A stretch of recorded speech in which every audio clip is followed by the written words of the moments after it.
Welcome to Poland Daily History with me, Nicholas Richardson. The 11th hour of the 11th day of the 11th month in 1918, Armistice Day for most of Europe, but it had particular significance in Poland because it marked the beginning of the independence of Poland after 123 years of being dominated by other powers following the Third Partition. And to discuss what this meant for Poland and why it happened when it did, I'm delighted to be joined in the studio by Adam Starzyński, our expert in all things historical and Polish. Adam, welcome back. Thank you for having me. 1918, of course, we remember it in the United Kingdom and other countries as being the end of the Great War, as it came to be known. But for Poland, it was very different. Yes, now, today, when we celebrate this anniversary here in Poland, it's a truly joyous national holiday. In some way, you can probably compare it to the way the Americans celebrate 4th of July, their Independence Day. It's a party, basically. Unfortunately, it's not in July, it's in November, so it's a little bit colder. It's not possible to take out the barbecue and crack open a few beers with your friends in your backyard.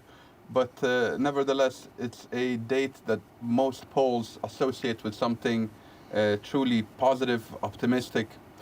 Naturally, there are those in France and the UK that are also relieved, so to say, that the Great War finally did come to an end and they celebrate it in that way. But for most people, they associate it with commemorating the lives lost in the Great War. So it's more of a solemn, holiday. Here in Poland, it was naturally, we have to remember, Poland had been under partitions for 123 years. It had been wiped off the political map of Europe as an independent state by Prussia, Austria, and Russia. In 1795. The Poles had tried to rise up on several occasions during the 19th century. There was naturally a great national struggle that started with Napoleon's entry into Poland in the early 19th century. Then we had an uprising, a November uprising in 1830, 1831. We had January uprising in 1863-64 against Russia on both occasions, and there were other smaller also attempts to regain independence, but all of them didn't bear any fruit. And it was with the eruption of the Great War that some people in Poland started thinking that it was possible that this war would somehow lead to national independence. The true visionary here was naturally Józef Piłsudski, who later became the founder of modern Poland.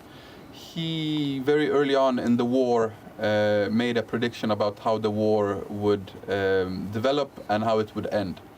He believed that the Central Powers, that Austria-Hungary and Germany would together defeat the Russian Empire on the Eastern Front, and then in turn be defeated by the Western powers of the Entente, meaning France and Great Britain. He probably didn't expect that the Americans would get involved. He thought the British and the French would be able to do it on their own, but naturally with the entry of the Americans into the war in 1917, if it didn't completely, if it wasn't a completely decisive change to the war, it certainly sped up the process. So by 1918, it was clear that the Germans were about to lose. Even a little bit earlier, the Germans felt that they were in trouble. In 1916, they allowed for the creation of the so-called Regency Council. It was an attempt to bribe the Poles, promising them in some faraway future lofty promises of independence. Naturally in return for the Poles supporting the German war effort and not the Russian war effort. It was decided that a Kingdom of Poland would be created. A Regency Council would lead it with a group of Poles that were agreeing to this deal with the Germans.